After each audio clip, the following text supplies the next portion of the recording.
Dear friends, welcome to this week's virtual Drasha. This week we have the incredible privilege of Parashas Mishpatim, and the parasha is filled with so many halachas that govern our interpersonal interactions. Torah discusses how you treat your slaves. Torah discusses how you go ahead and you handle injury cases, tort law, whether I injure, my animal injure, my property injure, someone's injured on my property, all different kinds of things, everything combined together in Parashas Mishpatim. And I always found it striking that Parshas Yisrael, right, we read about Sinaitic revelation, Matan Torah, Nasa v'Nishma, beautiful and overwhelming and spiritual, and you kind of come to Parshas Mishpatim and it's a lot of details, detail overload, real detail overload. It's interesting because a lot of times some of the sugyas that we saw in Daf Yomi, we get to see the source of it in the Torah and the Psukim, but it's a lot of details. And I think Kodesh Baruch Hu is teaching us a tremendous lesson, which is that as beautiful as inspiring as Matan Torah is, it's not those moments of inspiration that create society, that create an order, that create a seder, that create a framework that allows for personal and communal growth. You need mishpatim. You need the details. You need to know how to live in everyday life. You need to know how to be respectful of the other's person, of the other's property. You need to know how to create a just society. You need to know how to interact with the other. That's what creates Jewish community. That's what creates Jewish continuity. And that is what allows us ultimately to embrace our destiny. Matan Torah is incredible. Sinaitic revelation is fantastic. Nasa v'Nishma, overwhelming. But those are episodic events. Those are not the events that create a platform and a framework for growth each and every day. It's Mishpatim. It's Mishpatim. Torah is telling us again, we often say the devil's in the details. The devil's not in the details. The Ribono Shel Olam is in the details. Because when I adhere to the details, when I'm careful with the details, when I understand that every aspect of my interactions with the other has to be governed by a greater system, that creates a just society, that creates an appropriate community, and that becomes an enabler again for personal and communal growth. And the first pasuk itself is just striking. These are the laws that you shall place before Klal Yisrael. And Rashi HaKadosh is intrigued by this, right? Rashi, a reactive mefaraj. What do you mean, Asher Tasim Lifneim? What does it mean that you have to put the halachas in front of them?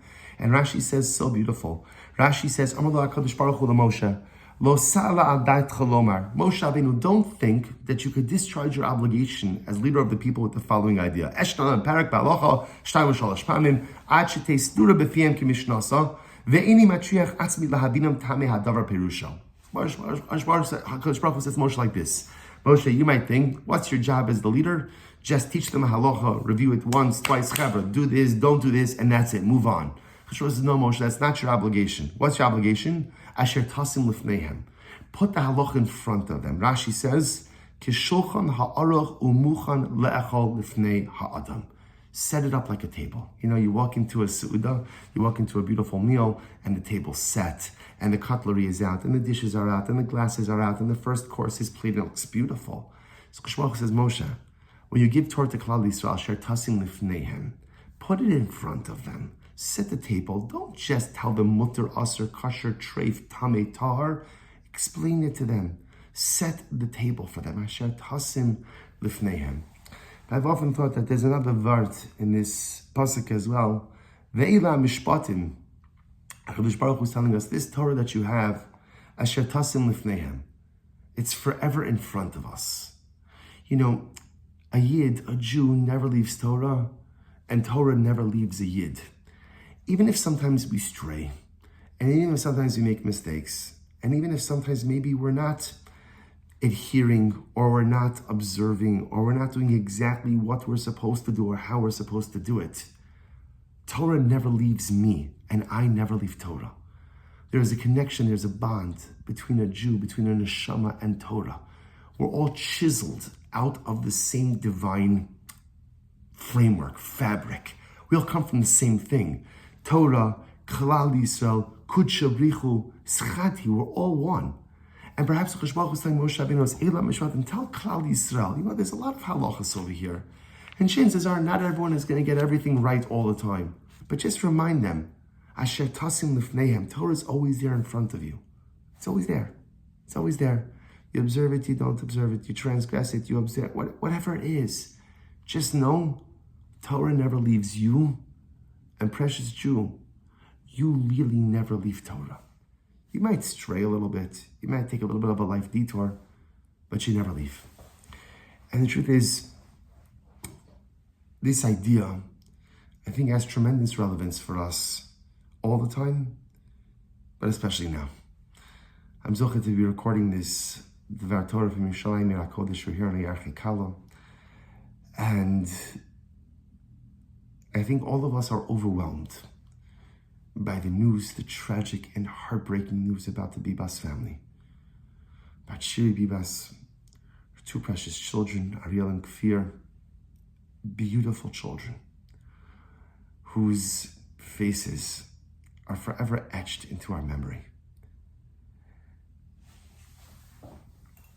And I think we held out hope for so long.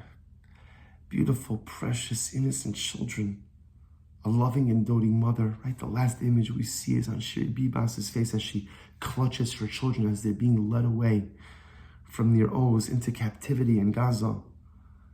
And I think all of us deep down felt, no, the children have to come home. And as you saw Yarden Bibas, the father, the husband, freed a little while ago, I think so many of us thought in our hearts, no, there has to be a happy ending for this. There has to be. It has to be that the family comes together. And then we receive the news today. We see the overwhelming display of cruelty, of barbaric behavior. And a Jewish mother and her two children come back to their family, come back to their home, come back to their land, but not the way we wanted. So what do we do with this? How do we understand this? How do we process this? And of course, Kadosh Baruch Hu runs a world which defies comprehension. And bad things happen to good people, and good things happen to bad people. And so, we don't have questions on the Ribono Shel Olam. Kadosh Baruch Hu, he's been doing this a long time, and he knows what he's doing and how he's doing it. But it's more for us like, how should we process all of these events? What should we do with all of this? A few weeks back, I saw an incredible medrash. I saw it quoted as a medrash pliyah, a wondrous medrash. And the medrash is going on the pasuk where Paro says to the Egyptians, "Kol habein hayilod hayor tashlichu." The Paro says to the Egyptians, the Jewish babies, the Jewish boys, throw them into the Nile. And the medrash pliyah says, probably thousands upon thousands of beautiful Jewish babies, beautiful Jewish boys thrown into the Nile. And the medrash says an incredible miracle occurred. That the babies who were thrown into the Nile, they sprouted back up in the desert. The babies that were thrown into the Nile sprouted back up in the desert. An overwhelming and beautiful medrash. And that when Klal Yisrael came out of Mitzrayim, those parents who thought that they had lost their children, see their children waiting for them in the Midbar.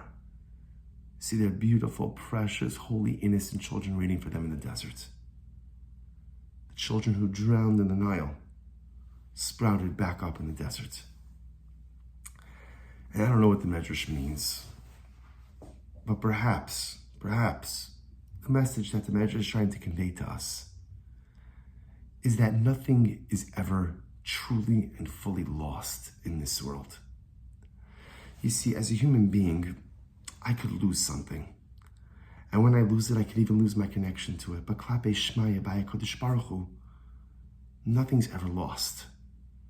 If something is taken from one place, it's just put somewhere else in the grand schema of Kodesh Baruch Hu's plan. Maybe that's what the Medrash is saying. That the Ribono Shel Olam is saying to us, the children you lost in Egypt, they may feel lost to you, but my beautiful nation, I've just put them somewhere else. To you, you may feel like you've lost something that you love, and maybe because you have lost something that you love, but don't think that it's lost forever. It's not lost. HaKadosh Baruch Hu doesn't lose things. HaKadosh Baruch Hu doesn't misplace things. The Ribono Shel Olam moves things. And as I was thinking about this medrash today, processing the news, to me a little bit of nechama came from this yisod, that Ariel, Kfir, and Shiri, they're lost to us, but the Ribono Shel Olam still has them. He's just put them, their precious and beautiful neshamas, somewhere else. How much all of us just wanted to see a father with outstretched arms receiving his wife, his two precious sons. Kadosh Baruch Hu has a different plan. He's a different plan. But they're not lost. They're just somewhere else. Because the Melech Machi Amlachim, the King of Kings, the Ribono Shel Avinu Malkinu, doesn't lose things. It just sometimes he has to move things from one place to another. And that's the pshat in the pasuk. Eila Mishpatim asher tasim lifnei. Kadosh Baruch Hu is telling us there are certain things in this world that don't get lost. Torah never loses me, and I never lose Torah. Asher tasim lifnei. It's always here. Observe it, don't observe it. Keep it, don't keep it. Adhere to it, learn it. It matters, but it doesn't. It's still here. You can't lose it. And for HaKadosh Baruch Hu, alachas kama v'kama, it applies to everything else in this world. The things that we lose, and those losses which cause us so much pain, they may feel lost to us, but they are not lost to the Ribono Shel Olam. So the story, as I would have loved to have seen it, would have been a mother and two sons coming back to their father and husband. And in my fantasy world, I would have loved to have lived in a world where Yarden Bibas, I don't know, had the opportunity to bench his two sons tomorrow night, Shabbos Kodesh. Yarden Bibas is not going to bless his sons on Shabbos night, but the Ribono Shel Olam will. And I have no doubt in my mind that comes Shabbos Kodesh in the celestial sphere, that the Malachim and the Kedoshim are going to make way for a new Mishpacha that is joining the heavenly host. That the Ribono Shel Olam is going to order everyone to stand aside. As Shiri Bibas takes each of her sons, holding their hands,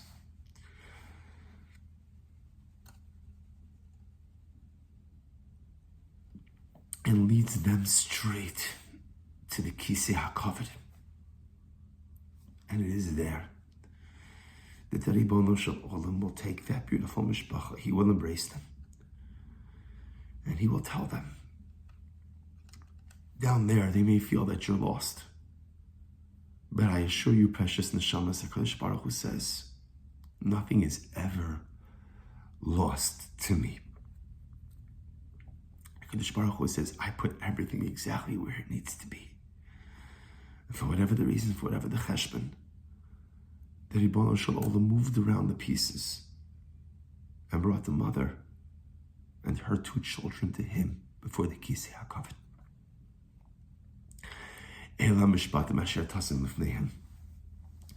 Torah is never lost to us, and we are never lost to Torah. It's always accessible, it's always here, it's always right in front of us. And in a global sense, nothing is ever lost to HaKadosh Baruch Hu. He may need to move things around time to time, but it's never lost. May HaKadosh Baruch Hu welcome those beautiful neshamas into Shamayim. And may Shiri, Kfir, and Ariel, and Oded, may they find menucha tachas kanpei Shechina with all of the Kedoshim of Klal Yisrael.